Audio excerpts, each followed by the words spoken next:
नाम कितना लिखलू दिल पे हसावेलू लइका दिल पे। नाम कितना लिखलू दिल पे हसावेलू लइका दिल पे। सारा जमाना के कन्फ्यूज करेलू पटा के खली यूज करेलू। तू लइकन के खून पिएलू अपना के गोरी जनत के हुर बुझेलू। पटा के खली यूज करेलू तू लइकन के खून पिएलू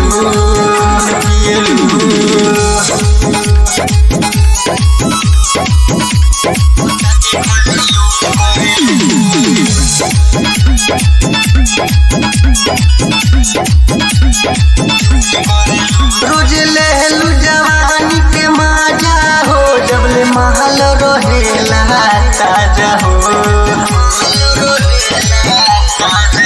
कितना जाने के बनावेलू रोज नया नया राजा हो। मतलब निकल के रिश्ता खत्म करेलू पटा के खली यूज करेलू तू लइकन के खून पिएलू पटा के खली यूज करेलू।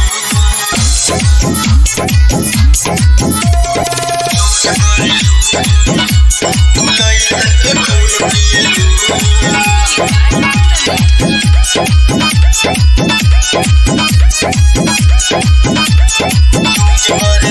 जाने भइलू कौन नक्षत्र में खाली रहेलू ओही चक्कर में।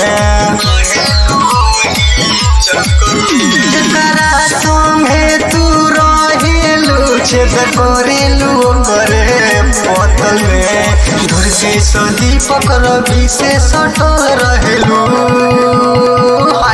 पटा के खली यूज करेलू तू लइकन के खून पिएलू।